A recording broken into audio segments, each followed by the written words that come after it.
dira ce qu'on voudra avec Ced Rémy et Pat Baudouin. Salut Pat. Yes. Salut Ced. Aujourd'hui, j'ai fait exprès ce matin de ne pas prendre de café parce que sinon, j'allais me rendre comme le thème qu'on va parler d'aujourd'hui, c'est-à-dire anxieux. C'est vrai qu'après un certain nombre de cafés, ça nous rend anxieux. Ouais. L'anxiété, on va jaser de ça parce que j'ai l'impression que ça touche tout le monde. Ou presque. Je veux dire, il y a peut-être Gandhi puis le Dalai Lama qui n'ont jamais été anxieux de leur vie, là. Mais ça touche bien du monde. Oui, ça touche bien du monde, puis je dirais que c'est tendance. Ouais. J'aurais tendance à dire que si tu as déjà eu l'anxiété au moins une fois dans ta vie, mets un like sur cette émission-là. Hey, excellente idée! Là, tu vas booster les views. C'est bon, excellent. Non, mais pourquoi qu'on voulait jaser de ça, Pat? Pourquoi? Parce que je pense que c'est un sujet à aborder, par regarder dans un angle différent pour aider nos auditeurs peut-être à diminuer l'anxiété. L'anxiété est une émotion naturelle chez l'être humain. C'est quoi la différence, selon toi, entre l'anxiété, j'aime ça te poser des cols, Vas-y. et que tu ne le sais pas. L'anxiété et la peur, c'est quoi la différence? Oh boy! C'est pas pire, hein? T'aimes ça me cuisiner dès le début? Oui. Je pense que... Colin, j'allais dire, c'est parce que la peur, ça peut se travailler, mais l'anxiété, ça peut se travailler aussi. Je dirais que l'anxiété, c'est plus par rapport au futur. Puis la peur, ben c'est je peux avoir peur des requins, des araignées. C'est pas nécessairement relié au temps, au futur. Quand même, je te donnerais un 8,5 sur 10. Hey, merci. Précisons ça. La peur est une émotion encore là naturelle chez l'être humain pour se protéger, pour notre survie. Right? On a besoin de ça. La réalité, là, c'est que seulement 5% de tes peurs sont réalistes. 95% sont inventés par ton système nerveux. OK. Quelque chose, là. L'anxiété, tu l'as très bien nommé, c'est par rapport à l'anticipation de ce qui s'en vient. Ouais. On peut aussi créer de l'anxiété si on rumine son passé aussi. Vrai. Ouais. Mais en général, c'est par rapport à l'anticipation. Puis si ça te tente, si ça vous tente, allez voir le film Sans dessus-dessous. Inside Out. Inside Out en bon anglais, le 2, qui est sorti, je pense, la semaine dernière, que je suis allé voir avec ma cocotte. Salut ma cocotte. Puis ils ont rajouté l'anxiété, ils ont rajouté d'autres émotions, mais ils ont rajouté l'anxiété et c'est vraiment bien présenté sur c'est quoi. Qu'est-ce qui peut créer l'anxiété? À part, moi, je le sais, avec mes espressos puis mes gourous, là, déjà là, ça augmente. Ça a considérablement augmenté l'anxiété. Mais sinon, c'est quoi les autres causes qui font en sorte qu'on devient anxieux? Puis là, tu te mouilleras pas, toi, là. C'est quoi qui cause l'anxiété chez toi, en général? Écoute. On jase, là. Mettons, on jase. Je vais te mettre sur le spot. Ouais. Oh, ça se peut que tu m'aimes pas. Là, je pense que tu as une cocotte là, que tu fréquentes. Alors, as-tu vécu de l'anxiété à la première rencontre avec elle? Ben, honnêtement, non. OK, cool. Je filais la vibe déjà quand on s'écrivait, puis quand on s'est rencontrés, non, aucune anxiété. Okay. Mais ça peut être une source d'anxiété. Non, je dirais une source de stress. Et là, tu me vois venir, il y a une différence entre le stress et l'anxiété. Le stress est encore là tout à fait nécessaire chez l'être humain parce que c'est une fonction d'adaptation. Ça, c'est correct. L'anxiété est souvent quelque chose d'imaginé, où on utilise mal notre imaginaire, justement.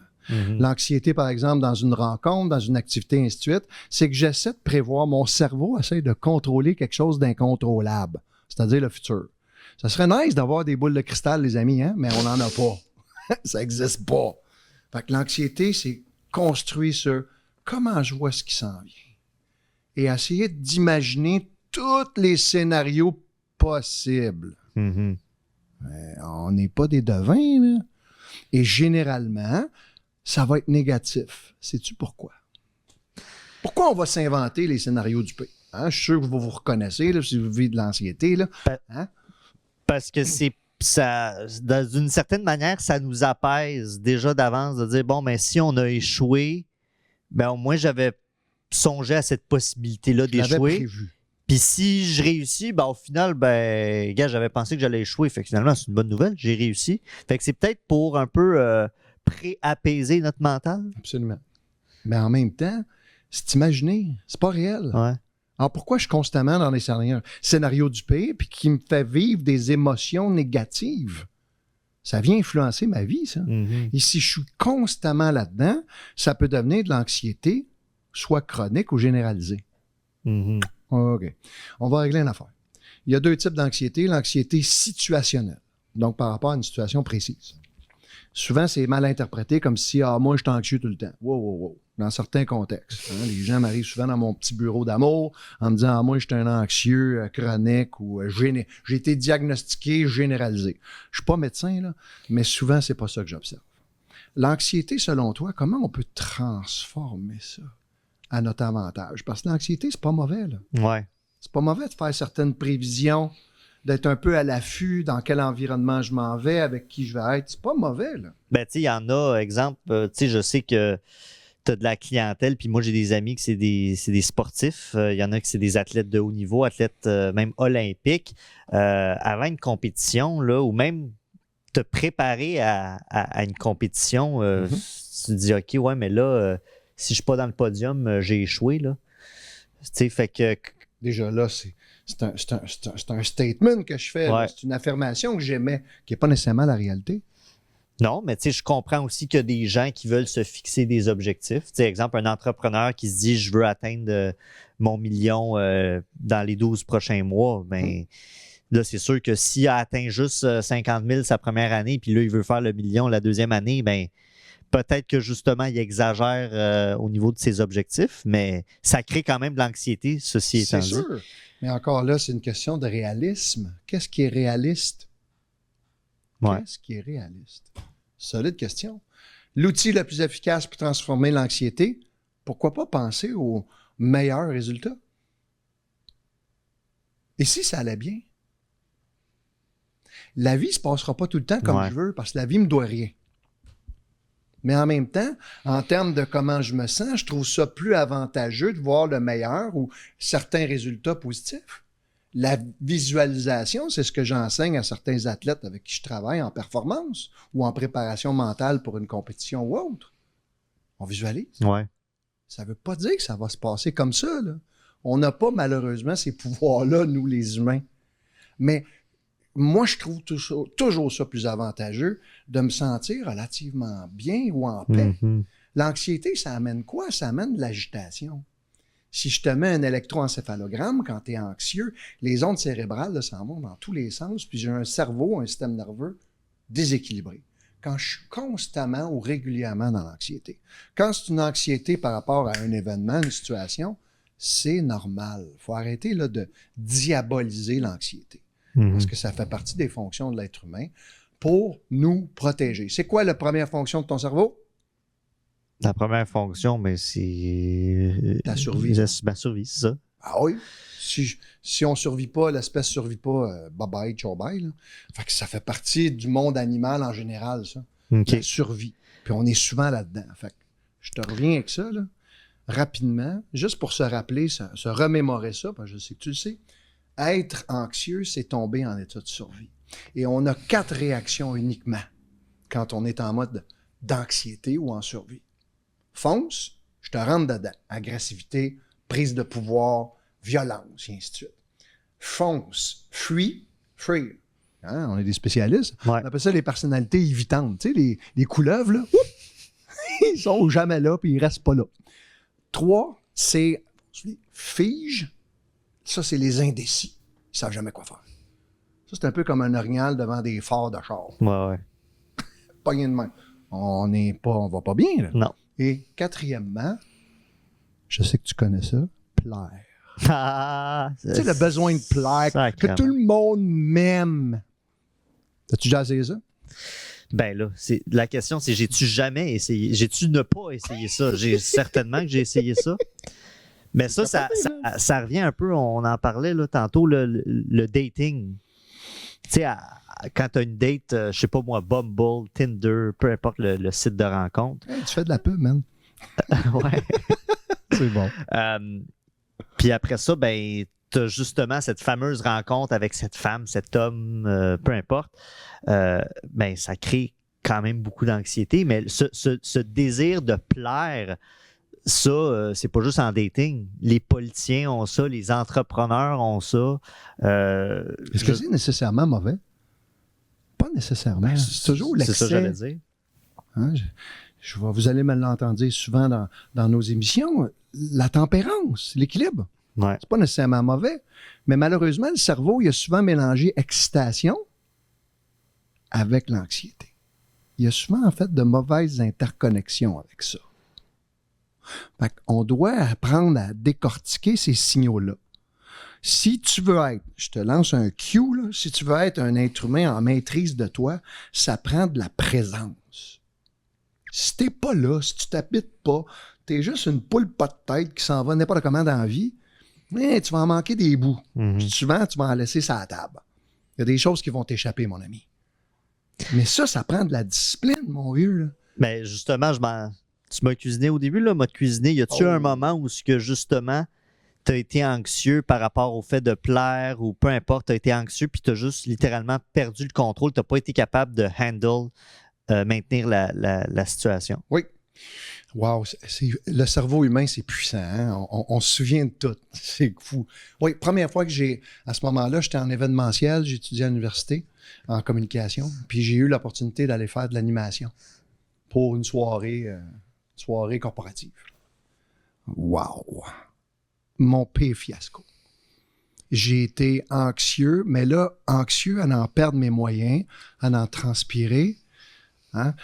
Comme si je faisais des crises de panique, parce que l'anxiété peut aller jusque-là. Crises de panique, et ainsi de suite. Complètement hors contrôle. Et j'ai dû me retirer en plein milieu de la soirée. L'organisatrice m'a tassé. Puis elle a pris la relève. Probablement un des moments les plus humiliants. C'est toujours une question de perception, là, mais ça m'a vraiment rentré dedans, ça.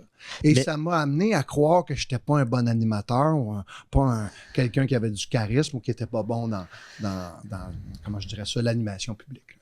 Mais pourquoi ça t'est arrivé? C'est-tu parce que tu avais trop d'anxiété avant de rentrer sur scène? Parce que je voulais qu'il m'aime. Je voulais être bon. Je voulais être performant. Mais ça veut dire quoi, ça? Ce que tu penses de moi, là, Ced, là, je contrôle pas ça. Fait que je suis allé sur un terrain qui j'ai pas de pouvoir, j'ai pas de contrôle ou de maîtrise. Fait que mon système nerveux, il a fait pouf! Dans ce cas-là, ça a été une crise de panique. Et là, ça m'a amené à vraiment perdre mes moyens. Parce qu'on n'est pas efficace dans l'anxiété. Puis là, ce que j'allais dire, c'est que 70 ans plus tard, là, il anime un podcast avec moi. 70 ans. C'était oubliez ça, là. Non, mais... comment... Oui. Comment t'as justement, après ça, travaillé là-dessus? Parce que si on fast-forward là, de cet événement-là à aujourd'hui, tu l'as dit tantôt dans un autre épisode, c'est vrai, que tu fais des capsules vidéo à chaque semaine. Oui. Là, tu fais un podcast. Oui. Tu es en relation avec les gens, tu fais de la consultation. Fait que, je veux dire, le gars, là, il est plus mal à l'aise de communiquer. Non, ça a été quoi le shift? J'étais un gars de communication. Mais j'avais des perceptions négatives à mon endroit. Tu comprends? J'avais une identité ou une opinion de moi négative par rapport à comment les gens me perçoivent. C'est ça mon pire déclencheur d'anxiété pour ma part. Et la seule façon que j'ai trouvée, c'est de me mettre en situation.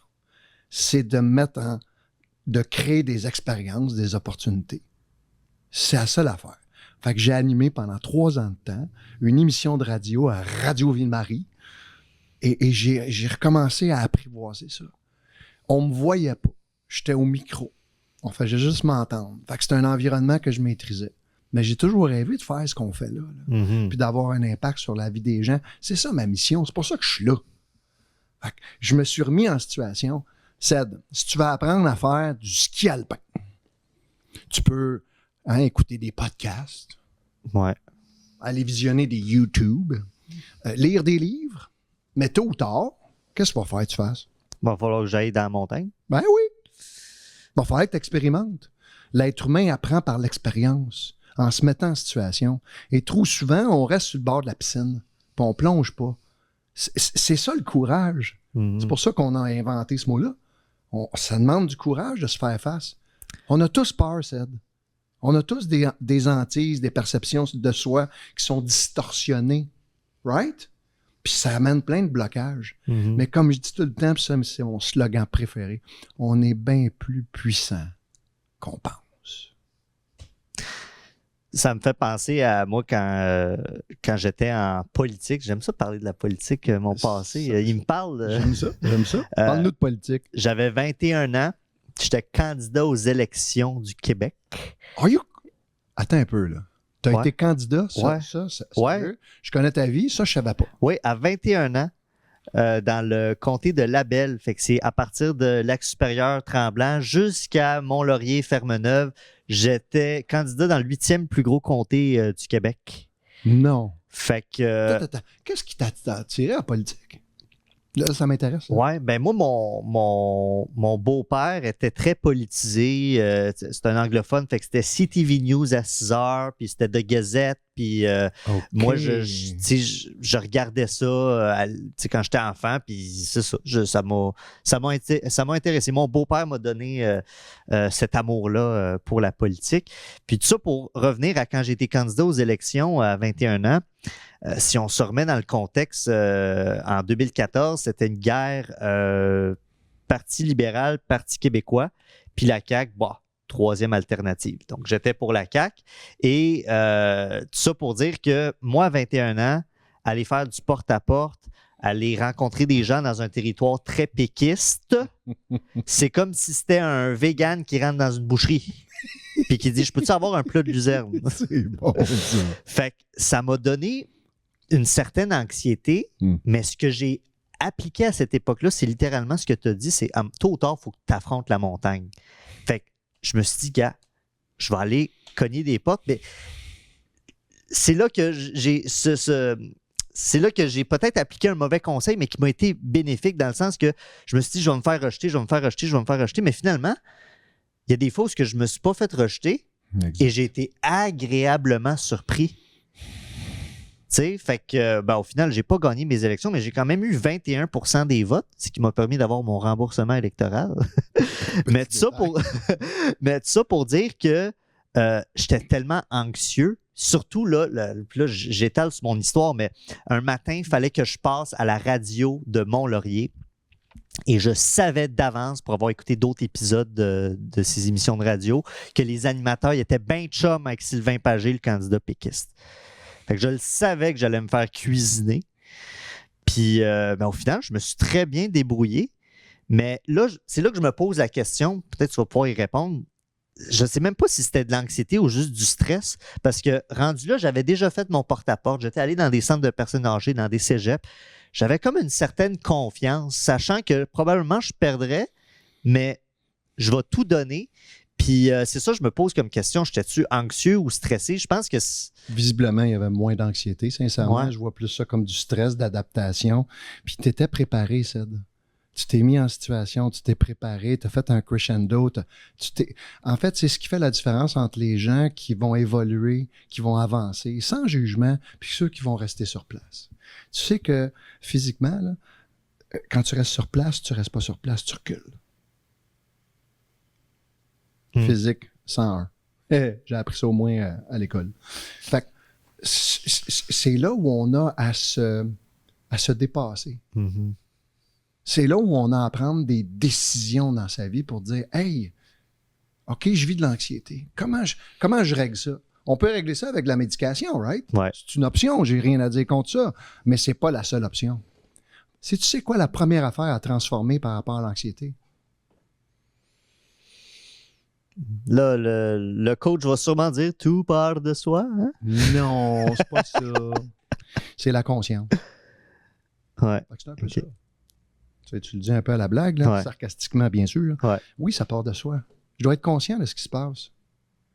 Le discours intérieur, on n'a pas beaucoup parlé de ça. Mm-hmm. En psychologie moderne, là, souvent, c'est quelque chose qui est oublié. On va prendre plus le temps de demander aux gens comment tu te sens.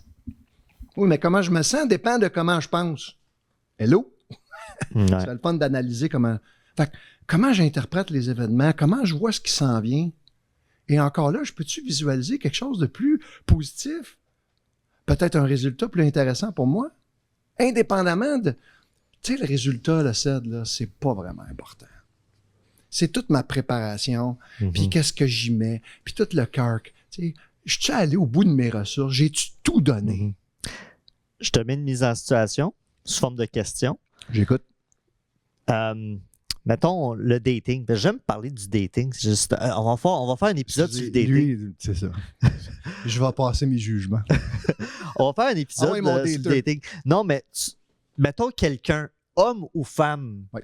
qui s'apprête à aller dans une date. Il est dans sa voiture, puis là, le restaurant il est juste à côté, puis sa date l'attend. Ce serait quoi un truc que tu pourrais lui conseiller d'appliquer tout de suite pour que justement il arrive là puis il soit plus anxieux? Respiration, pleine conscience. Hein? C'est que c'est ça? Genre de la méditation?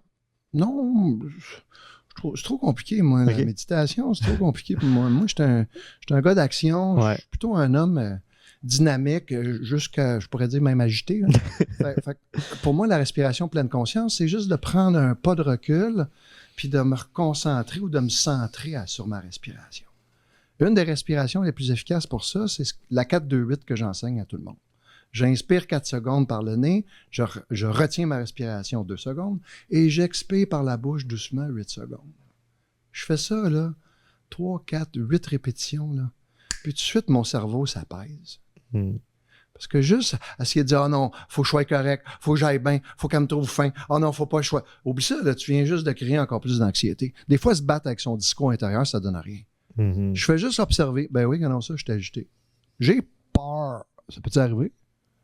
Mais en même temps, je suis excité d'aller rencontrer cette nouvelle personne-là. Alors, je vais juste apaiser mon système nerveux par ce type de respiration-là, super simple. Là, je donne la 4-2-8, il y a la cohérence cardiaque, la 5x5, il y a la 3x3, il y en a plein de ça. Ça m'amène à... Ça, tu ne l'as pas laissé pour rien sur la table? Non, mais ça fait partie des... Oui. J'aimerais ça qu'on en parle parce que c'est un petit livret très intéressant que je pense que tu me l'avais déjà envoyé à l'époque. Parce que faut pas l'oublier, cet homme-là, c'était mon thérapeute avant et il m'a sorti du trouble pas mal. En fait, on l'a fait en équipe, mon ami. On l'a fait en équipe. Mais oui, je me rappelle très bien de... gars, je vais tout de suite te laisser me parler de ça. Oui. Apaiser votre anxiété. 21 jours pour ça. C'est un autre outil, en fait. Cet outil-là est construit sur ce qu'on appelle l'approche émotivo-rationnelle. Lucien Auger a été un de mes coachs qui m'a enseigné, qui a aussi influencé ma pratique, puis aussi ma vie. Okay. Pas juste ça, là. Ce que je partage aux gens, là, Ced, là, je l'applique dans ma vie. Je suis pas un faux prêtre. Je déteste ça. Tu sais, on le sait, tous les deux, là, on a créé ce podcast-là pour l'authenticité. Fait qu'on ne comptera pas de bullshit ici. Fait qu'apaiser votre anxiété, ce petit, on appelle ça une microthérapie, c'est comme devenir son propre coach. Je deviens mon propre thérapeute, puis à travers les exercices... Excuse-moi de t'interrompre, Pat. Pour les gens qui sont peut-être pas prêts à engager un coach, un thérapeute ou... Voici une solution intéressante. Okay. Parce que tu vas apprendre sur les mécanismes de base de l'anxiété puis comment ça fonctionne. Et surtout, il va te donner un outil super brillant qui s'appelle la confrontation de tes idées. Confronter ta façon de penser.